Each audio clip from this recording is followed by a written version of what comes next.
Lucas capítulo 14. Todos encontraram? Digam amém. Versículo 22. E disse o servo: Senhor, feito está como mandaste, e ainda há lugar. Feito está como mandaste, e ainda há lugar. O reino de Deus é esplêndido, dinâmico, extraordinário. O reino de Deus não é a minha igreja. O reino de Deus não se resume à minha igreja. O reino de Deus é maior do que a minha igreja. O reino de Deus é maior do que a minha denominação. O reino de Deus é maior do que o meu ministério. O reino de Deus é maior do que as minhas convicções religiosas ou teológicas.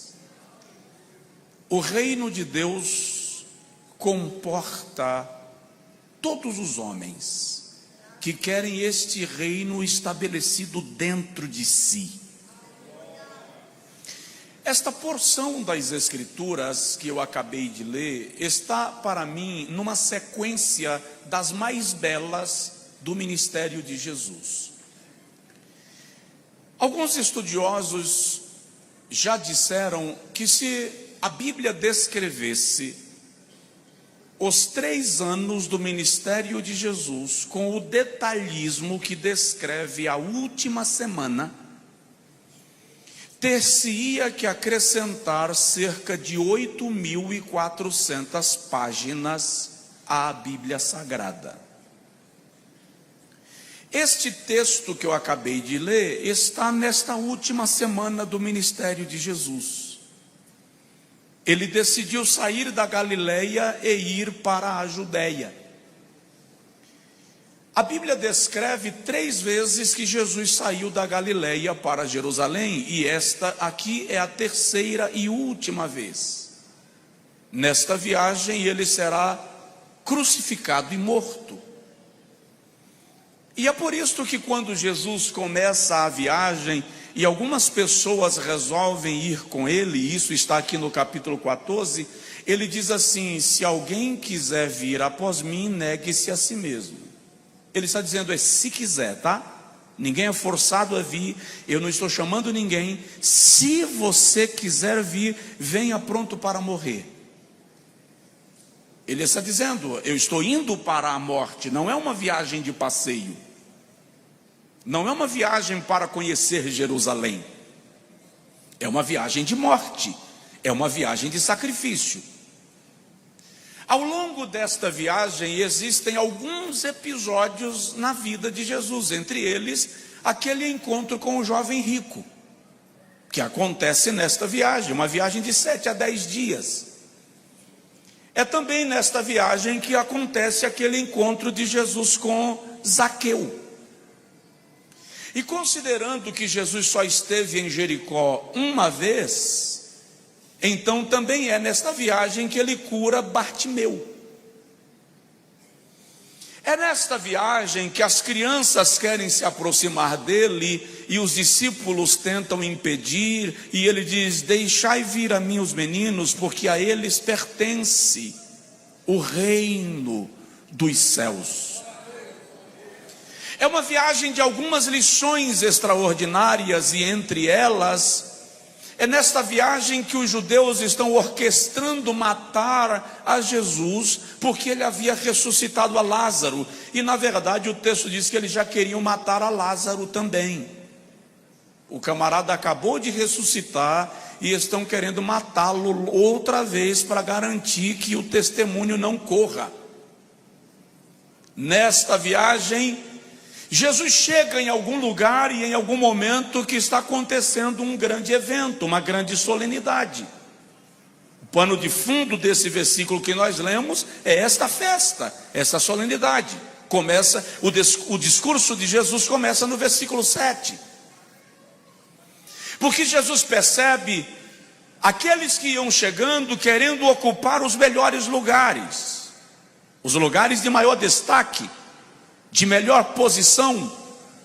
Então Jesus começa a dar uma aula de humildade. Não queiram assentar nos melhores lugares, pode ser que eles estejam reservados para alguém mais importante do que tu. Melhor que tu te assentes atrás e alguém te chame para a frente, do que tu te assentares à frente, alguém te mandar para trás, porque outro maior do que você chegou. Jesus está dando uma aula de boas maneiras também, uma aula de humildade também. E quando ele vai falando sobre isso, ele vai sempre aplicando as verdades que ele está compartilhando ao reino de Deus. Quando ele aplica esta verdade ao reino de Deus, o texto sagrado diz no versículo 15 que alguém diz assim: bem-aventurado aquele que tiver a oportunidade de se assentar à mesa para comer o pão na mesa do Pai. Agora Jesus começa a mostrar para eles que a mesa do Pai e a casa do Pai tem lugar para todos. Ainda que nem todos entrarão, o lugar está disponível para todos. Mas eu não entendi, pastor, e nem todos entrarão? Se é para que todos entrem, por que nem todos entram? Porque nem todos querem. Porque entrar no reino de Deus não é uma promoção, é um sacrifício. E tudo que envolve sacrifício perde, de certa forma, o poder de atração. Então ele diz de uma parábola de um homem que faz uma boda, uma festa de casamento. E aquele homem priorizou os seus amigos e os seus conhecidos. Marcou com todos eles que estivessem na festa. E no dia que ele montou todo o cenário da celebração, ele mandou o seu servo ir buscar os convidados. Presta atenção, ele não só organizou a festa, como organizou a carruagem para trazer os convidados. Acontece que quando o anfitrião chegou na primeira casa, o convidado disse: desculpa, eu não posso ir. Eu casei o meu filho e eu preciso dar-lhe assistência. O outro disse: eu não posso ir porque eu me casei. A lei diz que eu estou 1 ano liberado dos deveres militares e civis. O outro diz: olha, eu não posso ir. Olha que mentira descabida. Eu comprei uma boiada, eu comprei gado e eu tenho que ir averiguar. Ninguém compra gado sem ir olhar primeiro. Estava muito na cara que a desculpa era só um subterfúgio para não ir às bodas. Aqui agora vem uma lição de superação. Porque quando ninguém vai, aquele homem não entra em depressão. Porque ele poderia entrar em depressão e dizer: meus amigos não vieram, estou triste, deprimido, amargurado, ninguém me respeita, ninguém me valoriza. Não. Não há tempo para isto na parábola. Por que não há tempo? Primeiro, porque o homem que faz a boda, que faz a ceia, é o próprio Deus. E Deus não tem problemas emocionais. Deus não sofre de depressão, Deus não sofre de carência, Deus não se sente rejeitado, abandonado, acabrunhado, como diz o nordestino. Deus não tem esse problema. Então ele não entra em depressão. Segundo, não há tempo para contestação dos fatos, porque o anfitrião sabe que se alguém não é digno das bodas, há quem seja carente delas. Então ele chama o seu servo e diz: os convidados não eram dignos das bodas, então vai às ruas. vai aos valados, vai às esquinas e convida os coxos, os aleijados, aqueles que ninguém quer, e traze-os para as bodas. Deixa eu te dar um cenário. Jesus está afrontando de maneira direta a mentalidade judaica do seu tempo. Porque os convidados aqui é uma referência à casa de Israel. E os abandonados que ninguém queria é uma referência aos gentios que não tinham acesso às programações das bodas, à programação judaica, que eram vistos como moribundos, malditos, desprovidos da bênção. Aliás, Jesus normalmente contava parábolas com essa perspectiva. Eu chego a dizer que Jesus acabou provocando a sua própria morte, porque ele fustigava, fazia parte do projeto. Ele precisava conscientizar a nação na qual ele havia nascido de que eles estavam no plano imediato de Deus. Mas se eles rejeitassem esse plano, o plano não deixaria de ser executado. Deus não quebra seu plano porque alguém o rejeita. Seu plano vai acontecer. Provoca aí o vizinho e fala com ele: o plano de Deus vai acontecer. E o servo saiu e foi buscar os doentes, os aleijados, aqueles que não entravam na sinagoga, aqueles que não entravam no sinédrio, aqueles que não tinham direitos religiosos, aqueles que não eram privilegiados, aqueles que não poderiam ter convívio social, agora estão nas bodas. E o servo chega para o seu senhor e diz: Senhor, feito está como ordenastes, mas ainda há lugar. Pergunta para a pessoa do seu lado: para quem é aquele lugar? Agora diz para ele assim: o lugar vazio é teu. O lugar que ainda restava é o lugar para nós. O Senhor está dizendo: o plano da salvação não se encerra neste tempo. O plano da salvação vai se estender para as próximas gerações, porque há lugar para mais gente, há lugar para mais pessoas. Ainda há lugar. E o lugar é seu. De novo fala com o vizinho: e o lugar é seu.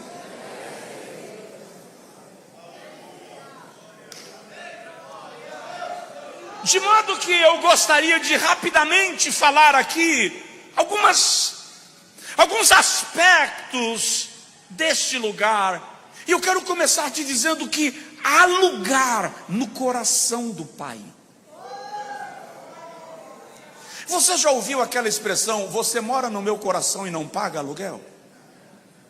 E outro dia eu ouvi alguém dizendo assim: você mora no meu coração, não paga aluguel, nem IPTU e pode entrar de sapato.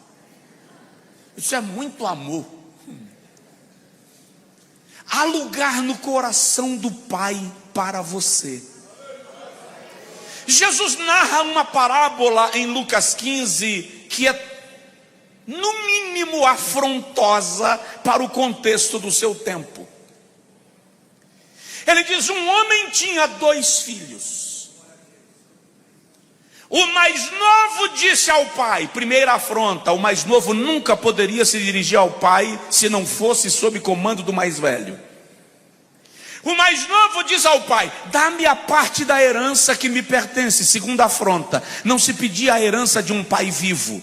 Era o mesmo que dizer: você demora demais morrer e eu não tenho paciência de esperar. Me dá a parte da herança que a mim pertence. E a Bíblia diz que o pai vendeu ou repartiu tudo com os 2. Repartiu com quem? Com os 2. Veja que lá no final o filho mais velho também afronta. Guarda essa informação. Repartiu com os dois. Aquele rapaz mais novo, diz a Bíblia, juntou tudo que tinha e foi embora para uma terra longínqua, a terceira afronta. Ele só desce. É incrível que ele só desce. Ele desce quando se dirige ao pai atropelando a posição do mais velho. Ele desce quando pede a herança.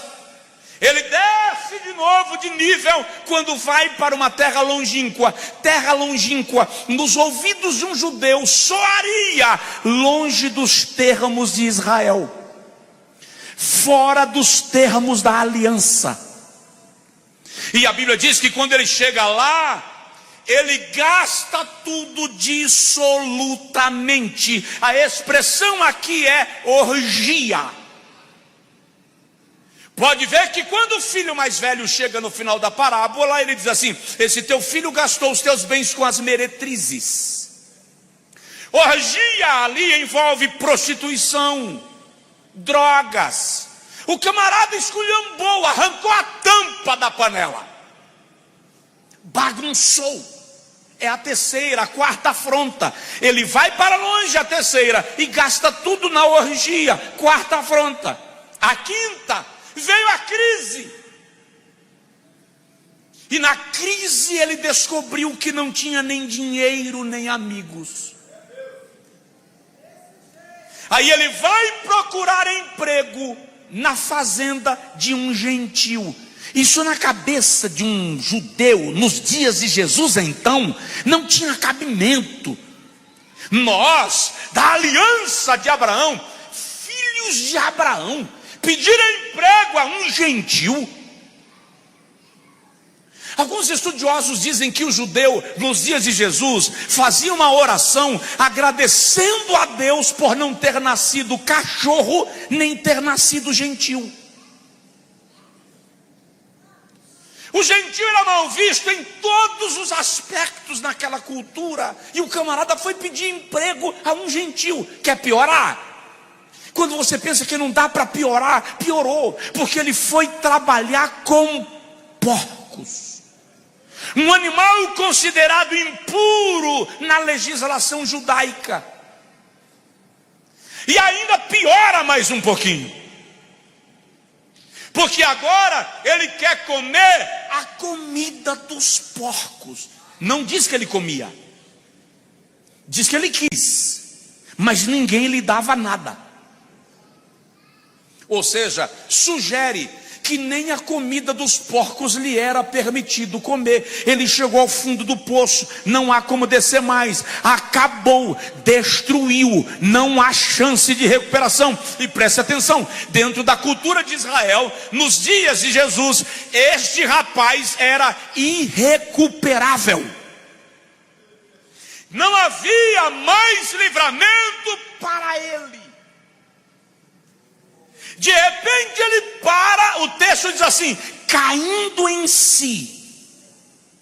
E quando você ler a expressão caindo em si nesse texto, a ideia aqui é que ele saiu de si mesmo, para olhar para si mesmo de fora para dentro.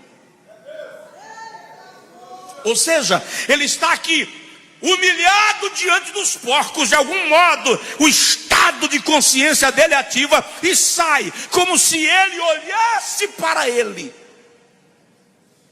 e dissesse: olha teu estado.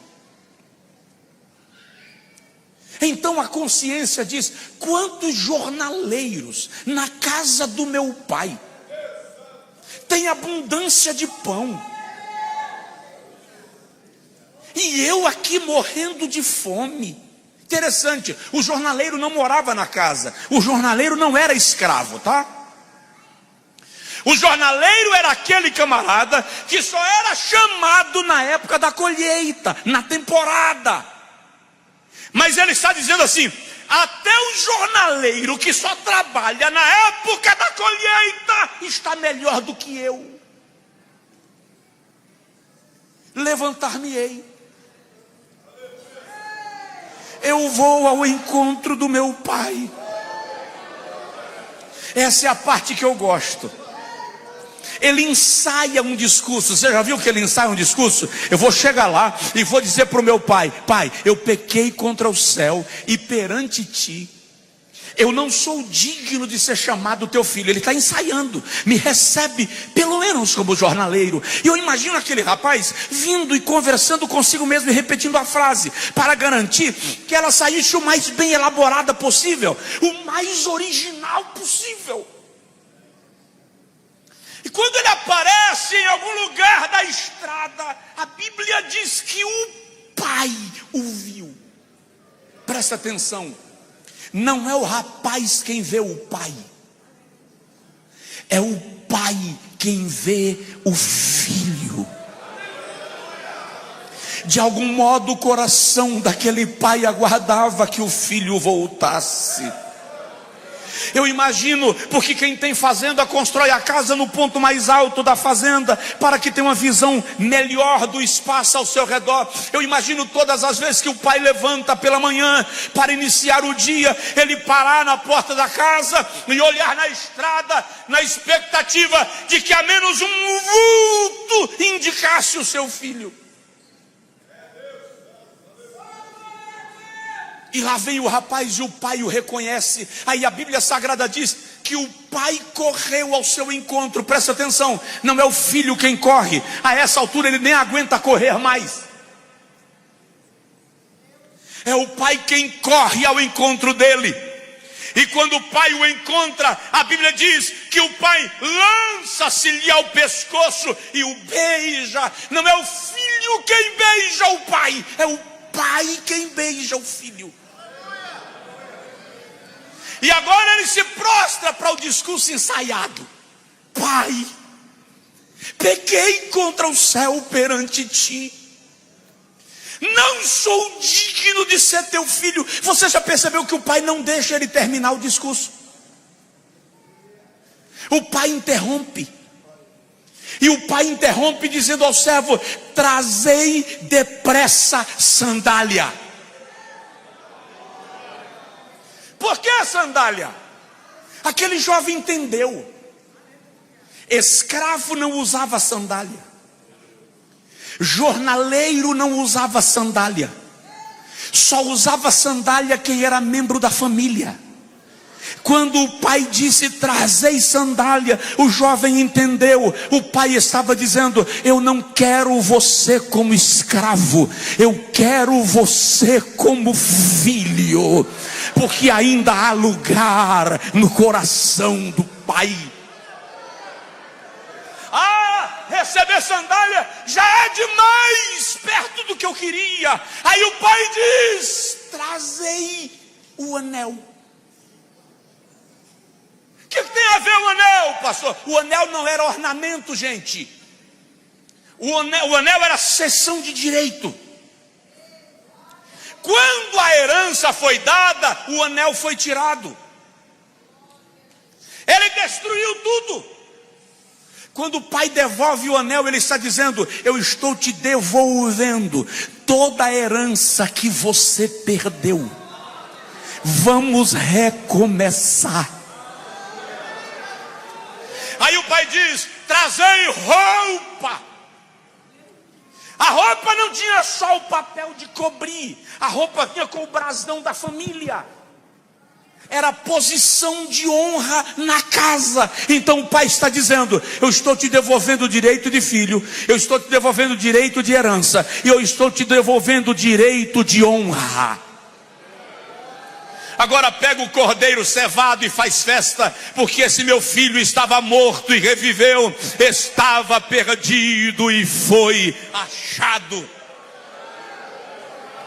Tudo bem, tem sempre alguém do contra. O filho mais velho chegou. E quando ele pergunta para algum servo lá fora o que está acontecendo, veja o texto. O servo diz assim: chegou aquele teu irmão. A expressão indica uma despeita.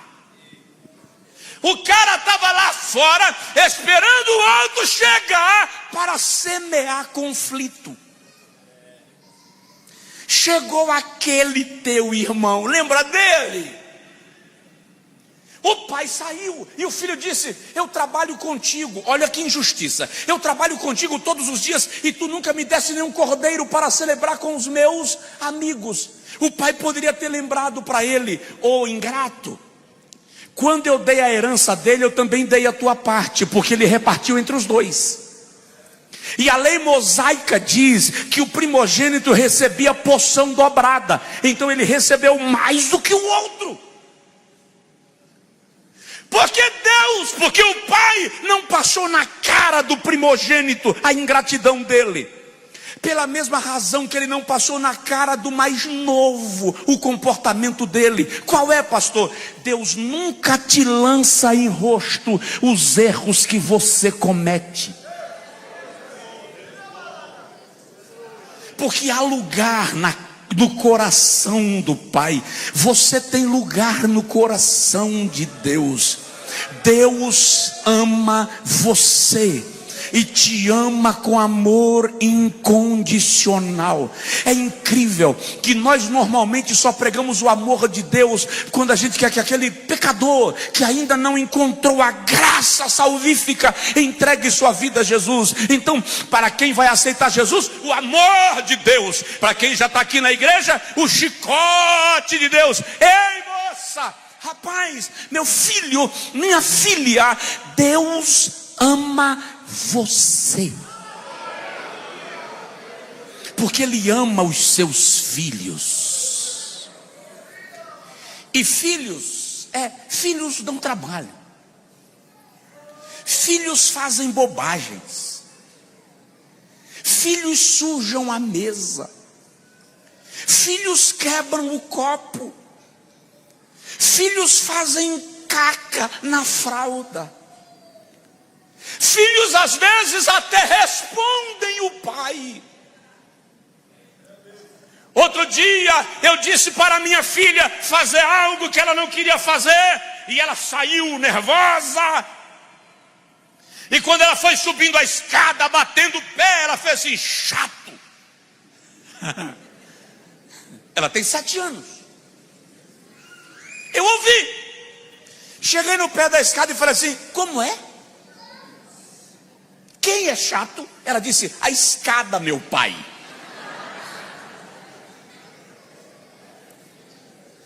Pai sabe a quem o filho chamou de chato.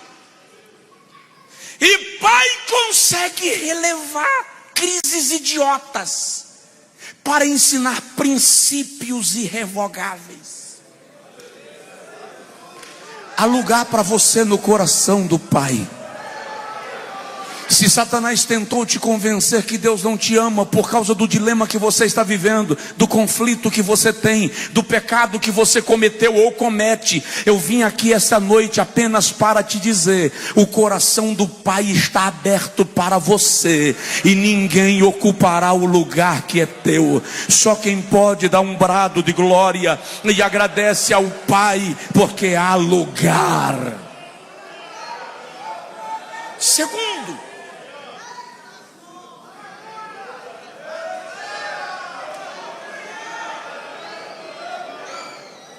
coloque assim a mão, bata a mão no peito assim, diga assim: eu sou amado de Deus. Eu preguei a parábola do filho pródigo uma certa feita na cidade de Itu. E mostrei os 7 degraus da degradação desse rapaz e como Jesus o trouxe de volta. No final do culto, na hora do apelo, aceitaram a Jesus algumas pessoas, e entre eles um judeu. E ele disse: eu nunca tinha ouvido esta parábola nesta perspectiva. E agora eu entendi o quanto Deus, o Deus do meu pai, me ama. Você é amado de Deus. Segundo lugar, há lugar nos braços do Pai. Quem ama, acolhe. Quem ama, aproxima. Tem um texto na Bíblia, pastor Osival, eu me encantei com esse texto quando eu li e fui bisbilhotar. Eu aprendi a estudar a Bíblia fazendo perguntas. Eu quero indagar, eu quero saber quem escreveu, por que escreveu, Para que escreveu? Para quem escreveu? Quando escreveu? Em que contexto escreveu? Como isso se aplica a mim? Aí lá no Salmo de número 4, o salmista diz assim: o Senhor chega para si. E chega para si é isso aqui, ó. Aquele que Ele quer bem. O Senhor achega o peito aquele a quem Ele ama. O texto sagrado diz que há lugar no colo, nos braços de Deus. Salmo de número 103, o salmista diz: assim como uma mãe conforta o seu filho, o Senhor conforta aqueles que o temem. Malaquias 3, o profeta diz: como o Senhor poupa a seu filho, assim o Senhor, assim como um pai poupa seu filho a quem ama, o Senhor poupará aqueles que o temem. Mateus capítulo 23, Jesus diz assim: Jerusalém, Jerusalém, que matas os profetas e apedrejas. Te vi llegar sin aviso y el aire cambió de color. Yo con la cara tranquila, pero por dentro temblor. Tus ojos dijeron ven, sin decirme una palabra, y mi pecho fue cayendo como lluvia en la ventana. Y ahora dime qué hago si te pienso más de la cuenta. Me acerco y me derrumbo, si me hablas se me suelta. No me dejes en el borde, no me sueltes otra vez. Que tu nombre en mi garganta suena fuerte y suena bien. Quédate, quédate, que yo no sé soltar. Quédate, quédate. I almost said it on the way back home, but the words got stuck in my throat. You looked at me like nothing was wrong, so I let it go. We laughed about some random thing, like we were slowly fading out. Funny how we both can feel it, but never talk it out. It's always easier pretending than watching something end. We keep the peace in silence, like it's a better friend. I almost said it, but I didn't. Now it's hanging in the air. We act like nothing's different, but it's everywhere. I almost said it.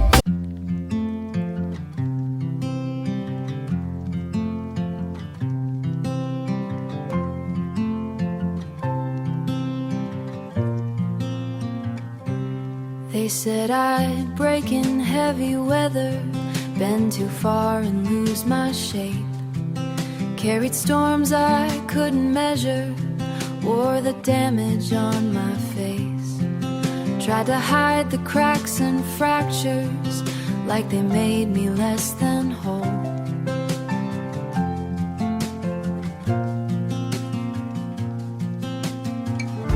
But every line just traced the map of everywhere I've grown.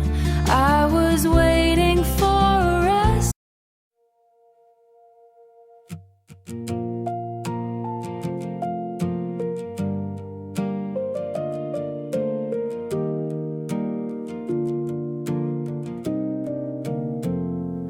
We stopped finishing our sentences, left them hanging in the air.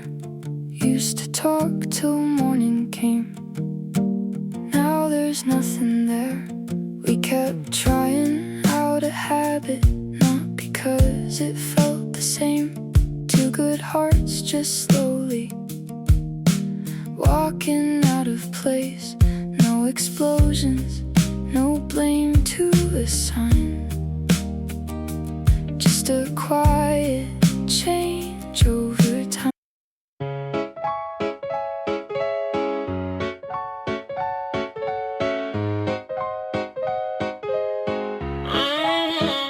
I wake up tired before the day starts, coffee, cold, same loop, restart. Everybody moving like they got a map. I'm just trying not to collapse. Notifications feel like pressure.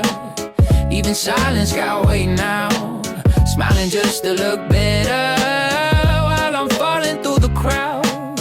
They say you're doing fine, just keep it up. But they don't see what it costs. If this is what it takes to win, I think I'm already lost. I got a burnout halo glowing under broken sleep.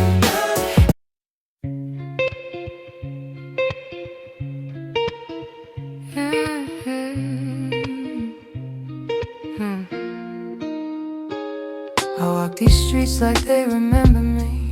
Neon signs blinking out my history. Same old cafe, same empty seat. But nothing here feels like it knows me. Phone in my hand but I don't call back. Voices fade in the train track crack. Everybody's moving too fast. I'm stuck in a place I can't outlast it. Every corner feels like deja vu. Like I've been lost here way too long. Even the silence hums your tune, but I can't tell what went wrong. This city knows my name too well, but never asked.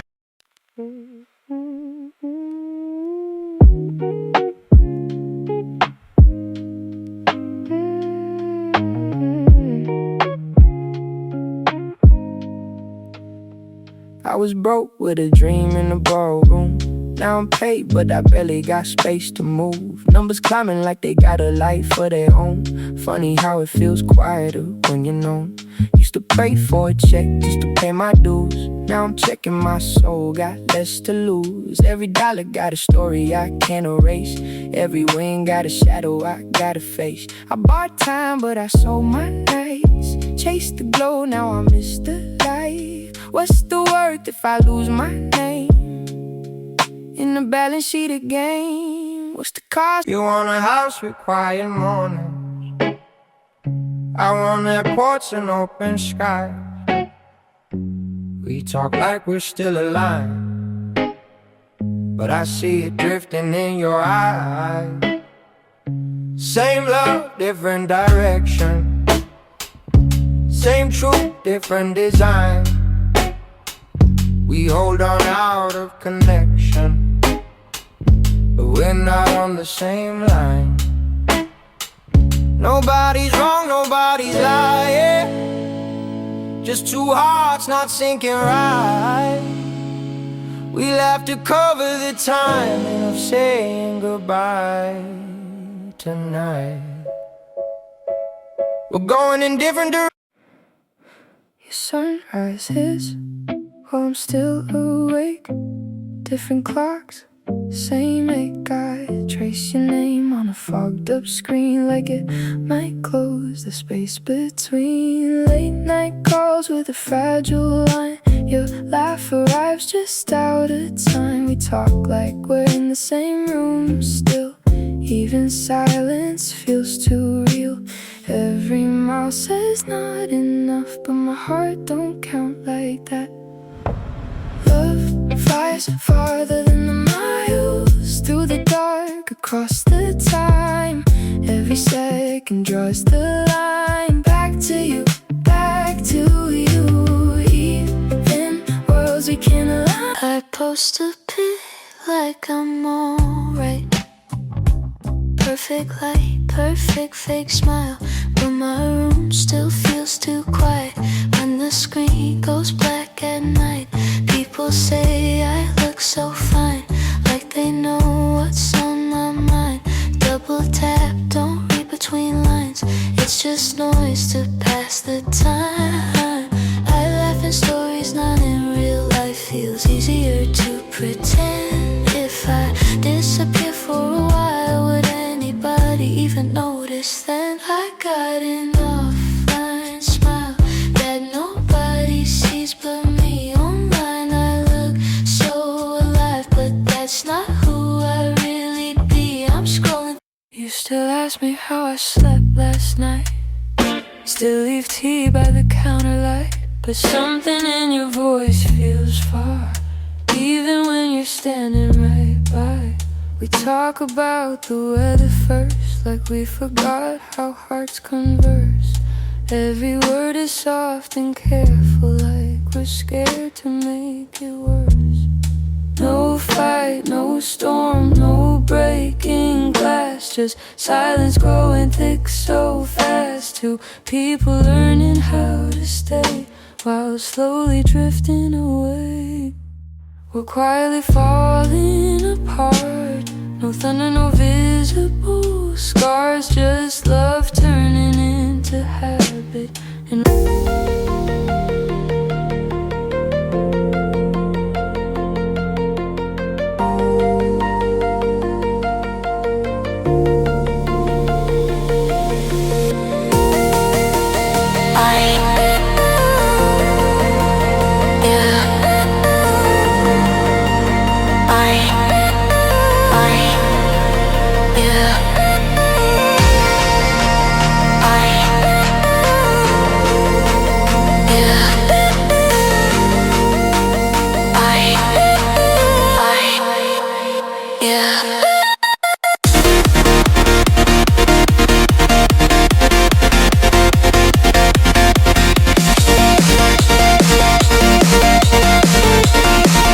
igrejas, os que a ti são enviados, quantas vezes eu quis te acolher debaixo das minhas asas, assim como a galinha acolhe os seus pintalhinhos. Lembro de ter ouvido uma certa feita o meu avô cuidando da fazenda, e ele me contou de algum outro fazendeiro que tocou fogo, que incendiou uma área para o plantio. E ele incendiou a área em forma de quadros, de quadrados, para queimar de fora para dentro. E depois do incêndio, ele saiu tirando os turrões para ver se ainda tinha coisa para queimar, e empurrando.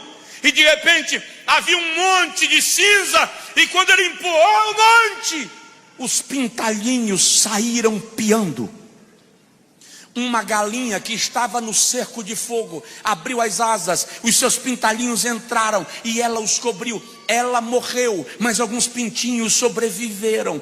No meio do fogaréu, Deus te trará os seus braços e te poupará da dificuldade, porque há lugar nos braços do Pai. Lucas 15, Jesus narra uma parábola. A parábola da ovelha perdida. Um pastor chega no aprisco, e a tradição diz que quando o pastor chega no aprisco, e agora você vai entender João 10, quando Jesus diz: eu sou a porta e eu sou o pastor. Porque quando o pastor vinha do campo trazendo as ovelhas, ele tinha a lista das ovelhas marcadas no cajado. O cajado não era só para guiar a ovelha, o histórico de cada ovelha estava no cajado. Então, para o pastor contar as ovelhas, dá licença, ele subia no morão da cancela, colocava uma perna no morão da direita, a outra perna no morão da esquerda, e as ovelhas entravam no aprisco passando por debaixo das suas pernas. Por isso ele diz: eu sou a porta, ninguém entra no aprisco sem passar por mim. E de cima para baixo ele conta quantas ovelhas. E quando ele tinha 100 e viu que só vieram 99, ele deixou as 99 lá em segurança e foi buscar a que se perdera. Qual é a lição aqui? Deus trata conosco individualmente, ainda que nos pastoreie coletivamente. E ele vai em busca da ovelha, e o texto diz que ele a encontrou, e tomando-a nos braços, a trouxe. Só quem é pai ou mãe aqui, tio, tia, avô, avó, sabe o que significa isso. No meio da madrugada a sua criança acorda aos prantos.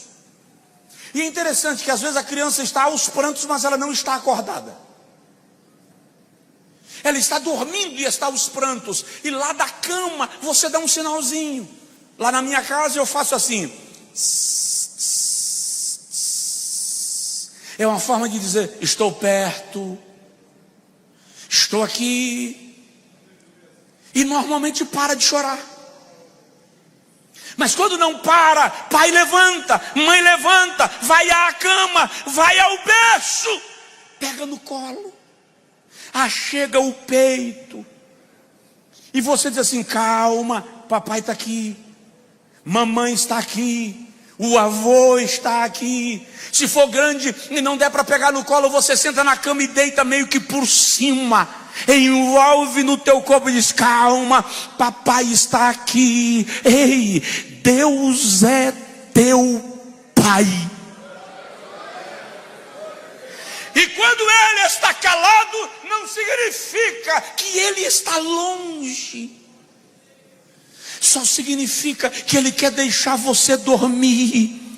Mas ele está acordado, te envolvendo nos braços e dizendo: há lugar nos meus braços, eu não te deixei, eu não vou te deixar. Lembro da poesia, salvo engano, um poeta italiano sonhou. A poesia é conhecida como Passos na Areia. E ele tem o sonho que ele está caminhando na praia, e ao lado das marcas dos seus pés existem marcas de outros 2 pés. E ele entendeu que os passos eram de Deus caminhando do lado dele.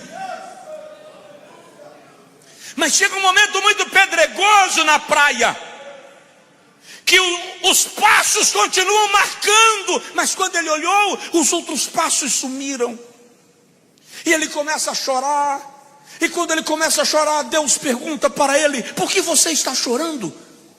E ele diz: na hora mais difícil da minha vida, o Senhor me abandonou.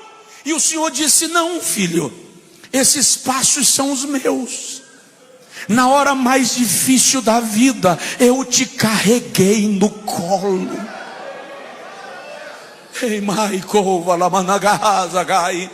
Você não está sozinho. Ele te carrega no colo quando você não consegue ir mais. Ele te transporta nos momentos difíceis da vida. Quando alguém pensa que você não vai sobreviver, quando alguém te ataca e pensa que você não vai sair da crise, Deus está te carregando no colo e te dizendo: eu te sustento com a destra da minha justiça, eu te sustento com a minha mão direita. Há lugar nos braços do Pai. Quem já ensinou criança a andar sabe que a criança normalmente dá 1 ou 2 passos, mas ela não dá o terceiro na primeira tentativa. E quando a criança dá 2 passinhos e o pai está na frente, a mãe dizendo uma linguagem quase universal: dandá, dandá, a criança dá um sorriso banguelo. Ela tenta dar o terceiro passo, mas ela sabe que não tem equilíbrio para isso, vai cair. E é normal a criança dar uma olhadinha para o lado, tentando olhar para trás, para ver se dá para voltar. Provoca aí o vizinho, fala com ele assim: não tem volta. Por que não tem volta? Porque quem está vendo os braços do Pai não se contenta com a poltrona. Então a criança sabe que não dá para voltar, mas ela não consegue avançar. Só quem já viveu isso vai lembrar. A criança transforma os dedinhos dos pés em amortecedores, e ela dá umas 2 sacudidas assim, e ela se joga. Não vai alcançar. O pulo dela não chega no pai ou na mãe, mas a criança tem confiança. Pai e mãe vai se esborrachar se for necessário, mas não vai deixá-la cair. Esta palavra é para alguém. Você já deu os 2 passos que poderia dar sozinho e não está conseguindo ir mais, e não vale a pena voltar. Se joga nos braços de Deus. Ele te sustenta, Ele te ampara, Ele te protege. Há lugar nos braços do Pai. Diga amém. Diga glória. Agora diga assim: pastor Josué. Meu Deus, pastor Josué. Pode terminar. Eu não vou estender. Terceiro lugar, Diga comigo, ainda há lugar. Onde? Na presença do Pai. Não há lugar mais glorioso do que a presença de Deus. O salmista declara no Salmo 26: eu amo o recinto da tua casa e o lugar onde está a tua presença. Ele diz no Salmo de número 11: a tua presença traz plenitude de alegria. No Salmo 84, o salmista diz assim: quão amáveis são os teus tabernáculos, Senhor dos exércitos. A minha alma suspira e desfalece pelos teus átrios. O pardal encontrou casa, e a andorinha encontrou ninho para si. Eu encontrei os teus altares, Senhor e Deus meu. Lá no versículo 11 ele diz: mais vale um dia nos teus átrios. Algumas versões dizem: mais vale um dia na tua presença do que 1000 em qualquer outra parte. Eu vivo numa geração que não sabe o quanto vale estar na presença de Deus, lamentavelmente. Eu vivo numa geração que tem tempo para o cinema, para o shopping, para o jogo de futebol do seu time predileto. Eu vivo numa geração que tem tempo para fazer temporada de séries nos canais de assinatura. Eu vivo numa geração que tem tempo para o salão de beleza, para a massagem, para a academia, e não tem tempo para os átrios do Senhor. Uma geração que não sabe o que é aprofundar-se na comunhão com Deus. Uma geração que não conhece intimidade. Vamos lá. Eu vou entrar nessa igreja agora à noite pela porta da frente. Vou sentar aí no culto. Você não sabe quem eu sou, nunca me viu. Quando o culto terminar, eu vou me aproximar de você e vou dizer assim: prazer conhecer, meu nome é Josué. Você poderia me dar uma dormida na sua casa hoje à noite? Quem me levaria? Quem me levaria? Ninguém? Tem uma irmã ali, corajosa e cheia de fé. Por que você não me levaria? Porque você não sabe quem eu sou. E você não vai arriscar levar um desconhecido para sua casa, só porque ele chegou e se apresentou. Mas eu vou chegar para o pastor da igreja no final do culto e vou dizer: pastor, eu quero congregar aqui. Aqui está a minha carta. Muito obrigado. E eu vou começar, eu vim para os cultos, eu vim para a escola bíblica, eu vim para o culto de doutrina. Eu vou participar dos eventos da igreja, dos seminários da igreja, da escola da igreja. Você vai começar a conviver comigo. Um dia, no final da escola bíblica, você vai me convidar para almoçarmos. E eu vou almoçar com você. Onde? No restaurante da esquina. Na sua casa? Ainda não. Dificilmente você vai fazer o primeiro convite para que eu vá na sua casa, porque nós estamos construindo convivência. E na medida que essa amizade vai se desenvolvendo, um dia você diz: vamos tomar um café lá em casa. E você me leva na sua casa para tomar café na sala.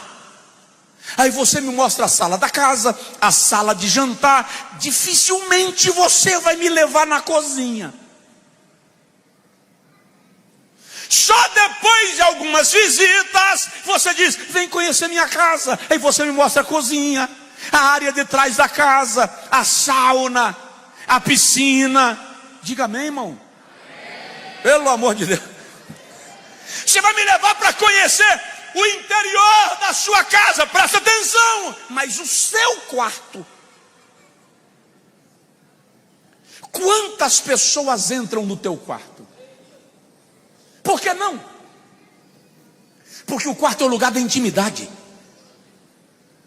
O quarto é o lugar onde você revela que aquela esbelteza é amarrada com cinta. O quarto é o lugar onde você revela que aquele dente bonito é apenas uma lente. O quarto é o lugar onde você revela que você usa uma cabeleira, mas é artificial. O quarto é o lugar onde você revela que usa, eu vou usar o nome antigo, chapa. No quarto você se desnuda, no quarto você se revela. O quarto é o lugar da intimidade, presta atenção. Tem muita gente que só vem aqui. Ei, aqui não é o quarto, aqui é só a sala. Deus está querendo que você entre um pouco mais. Ele quer te mostrar a cozinha, Ele quer te levar no quarto. Deus quer te levar no lugar secreto, no lugar da intimidade, no lugar da comunhão. E há lugar na presença de Deus. Esta geração precisa ser atraída à presença de Deus.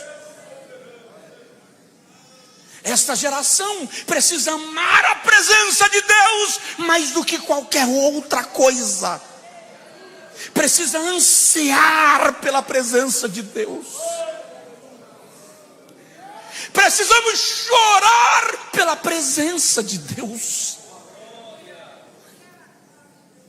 Temos cultos lindos. Temos os melhores pregadores da história. Nunca o conhecimento bíblico esteve tão acessível. Nós temos os melhores grupos de louvor. Os templos estão ganhando estruturas descomunais. Eu estava lendo um artigo que os templos estão ganhando estruturas de shopping.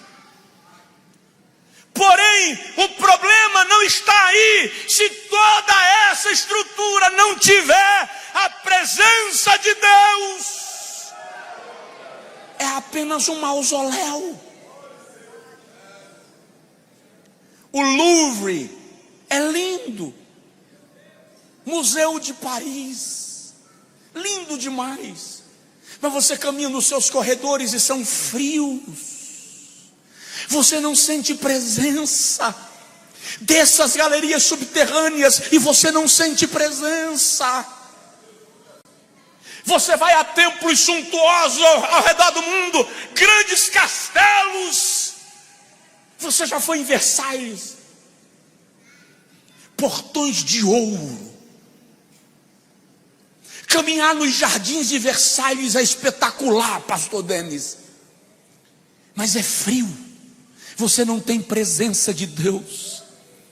Mas quando você chega nesta casa, que não tem décimos do luxo do Louvre, mas tem a presença de Deus, você sente vontade de voltar e de permanecer e de cultuar e de adorar. Por quê? Porque o que nos atrai a este lugar é a presença de Deus destilada nos louvores, na exposição da palavra. É a presença de Deus que se manifesta na oração. Recebe: Deus está neste lugar, e nós já sabíamos.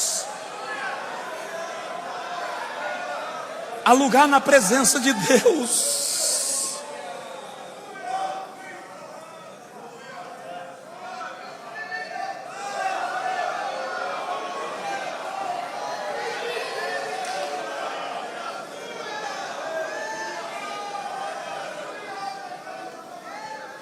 Ele continua indo no Éden. Você já parou para analisar o privilégio de Adão? Todos os dias, 5 da tarde, a voz de Deus brada na entrada do jardim: Adão. Imagina aí você, 5 horas da tarde, a campainha da tua casa, do teu apartamento tocar, e quando você abre, lá está Deus. E ele diz: eu vim tomar o chá da tarde. Eu vim tomar um cafezinho com torrada. Eu vim tomar um chimarrão com você. Aí ele diz assim: mas vamos dar uma caminhada, que eu quero te mostrar algumas coisas. E você sai caminhando com Deus.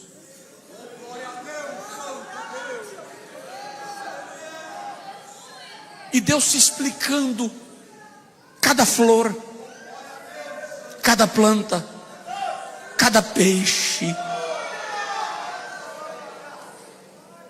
Eu conversei com um marido em outro país um dia desses. Ele disse: pastor, minha mulher foi embora, não me quer mais. Aí ele contou toda a história de vida dele. E ele disse: eu mandei um buquê para ela com 100 flores. Eu disse: isso não é um buquê, isso é um jardim. Se aí ela mandou devolver. Eu disse: o que mais? Eu mandei uma BMW para ela. Eu disse: diz. Ela não devolveu. Ele falou: ela não devolveu. Eu disse: eu também não devolveria. Mas não me quis. O que eu faço? Eu disse para ele: volta para o Éden. Não entendi, pastor. Volta para o Éden. No dia que os teus filhos, que o teu cônjuge te ver na presença de Deus, eles vão dizer: esse homem é especial, essa mulher é especial, meu pai é diferente, minha mãe é diferente. Como assim diferente? Ele anda com Deus.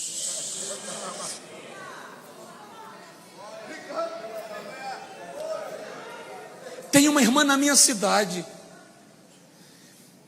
ela tem algum tipo de déficit neurológico. Não, ela não é normal.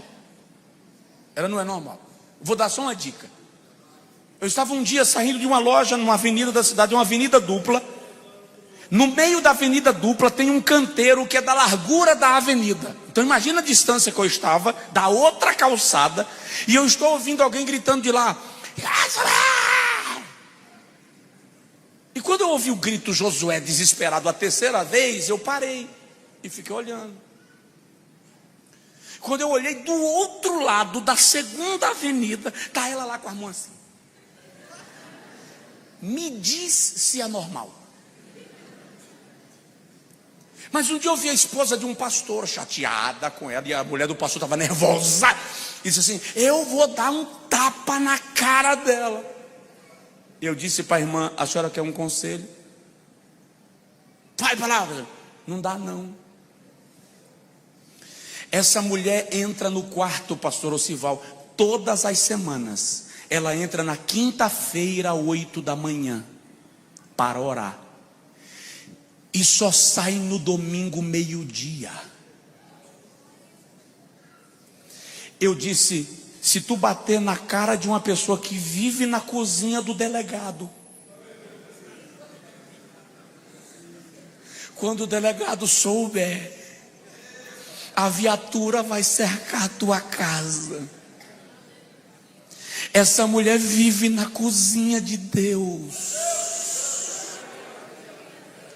Quem anda na presença de Deus conversa com o mais alto escalão do universo.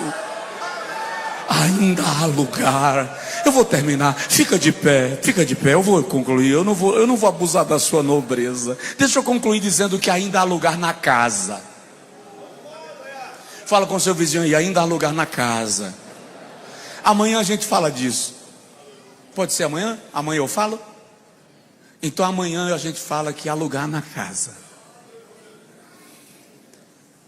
Mas eu gostaria de dizer para você que se afastou da igreja: se você estiver aqui esta noite, há lugar na casa. Você saiu, mas o seu lugar ficou. Sabe, é incrível casa. Casamento é uma coisa estranha, né? É a junção que só funciona porque foi Deus quem estabeleceu. Dois estranhos se encontram e viram uma só carne. Vou resumir o que eu tenho a falar. Nascem os filhos. E quem é pai de filha conhece esse mistério, porque o camarada cuida da menina assim, com todo chamego, lacinho, um sapatinho, não sei o que, tarará, papapá. Um dia a menina chega e fala assim: papai, eu te amo, mas eu queria dizer para o senhor que eu também amo. Ô desespero, ô agonia de alma. Eu tenho um pastor que ele é todo durão, machão, caba duro. E eu falei: irmão, daqui um dia vai ter visita lá na porta dizendo que te admira. Ele falou assim: ô pastor, fala isso não, pastor, pelo amor de Deus, pastor. Aí a lágrima veio. Eu disse: calma, rapaz. Aí casam. Deixa eu te falar, filho é um hóspede folgado, que nunca paga a conta. Não quer arrumar a cama, reclama da comida, só toma suco de manga. Aí um dia ele para assim, tem suco de manga, ele diz assim: não gosto de suco de manga. Mas como assim não gosta? Você só toma suco de manga? Não gosto mais. Filho, é isso aí, uma dádiva, coisa linda, uma flor na casa. Estou falando para reclamar não, é delicioso demais. Casa, nunca pagou a conta, mas quando casa tu fica chorando e tu entra na síndrome do ninho vazio. E interessante, nunca pagou a conta dele, mas daqui a uma semana volta trazendo mais um para comer de graça também. E um detalhe, no final de semana que não vier, você liga, porque não veio. E aí vem os netos. E interessante, nunca mudou de casa, mas a casa cabe mais um. Depois cabem os netos. Sempre há lugar. E sabe o que é extraordinário? O senhor já é avô, pastor? O senhor já é avô? Já. Avô permite os netos fazerem o que nunca deixou os filhos. Nunca deixou o filho subir no sofá, mas o neto esculamba com as almofadas. Nunca deixou o filho dormir na cama dele, mas o neto chega e deita em cima da cama por cima do avô. Por quê? Porque há lugar na casa do pai. Não importa quantos chegam, há lugar. Há lugar. Há lugar. Diz aí para o teu vizinho: há lugar para você aqui. Há lugar para você aqui. Deus não tirou o olhar de você. Você até pensa que Ele não está te vendo, mas Ele está te acompanhando, passo a passo, te cerca em amor. E em Oséias 11 ele diz assim: quando Israel era menino do Egito, eu atraí o meu filho, atraí-o com as cordas do meu amor. O amor de Deus te laça, o amor de Deus te puxa para perto. Eu quero orar com você agora, mas eu quero que tu ores sentindo este amor, se sentindo parte da casa. Moças, rapazes, Deus está olhando para nós e dizendo: quero você perto de mim, quero me revelar a você, quero te fazer ver coisas que você nem imagina, que estão reservadas para a sua vida. Onde? Na casa. Êxodo 11 diz que Josué nunca se afastava do meio da tenda. Casa. Ore comigo agora e diga para o Senhor, com as suas palavras, mas diga para Ele: eu quero estar no lugar que o Senhor estabeleceu para mim. Eu quero desfrutar desta comunhão. Diga para o Senhor: eu não quero ser apenas membro de uma igreja, eu não quero ser frequentador de cultos, eu quero entrar na cozinha, eu quero ir ao quarto, eu quero me relacionar contigo, eu quero renovar a minha aliança. Diga para o Senhor: eu não quero fazer como o mais novo que foi embora, mas eu não quero ficar como o mais velho ficou.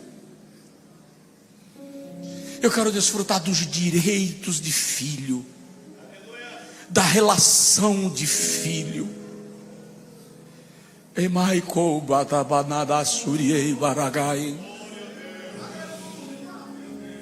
Pai,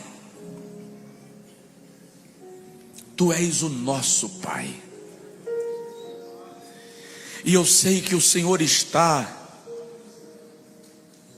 disposto a nos receber. Eu vou ampliar o termo, Senhor. Eu sei que o Senhor está disponível. A tua agenda nunca está cheia, o teu horário nunca está ocupado. A qualquer momento que te buscarmos, o Senhor nos ouvirá. Toma-nos agora no teu colo, aproxima-nos, aquece-nos no teu coração, adentra-nos à tua presença, Senhor, e nos fazes entender que a tua casa é a nossa casa, e que na nossa casa o Senhor não é visitante, o Senhor mora. Esta pessoa que porventura está vivendo algum conflito existencial, interior, algum conflito em sua alma, que ela seja agora afagada por esta presença gloriosa. O Espírito da graça de Deus revela este amor infinito. Faz este homem, esta mulher, esta moça, esse rapaz sentir a glória, a serenidade, a leveza, a profundidade da tua presença, Senhor. Atrai-nos ao lugar da intimidade contigo.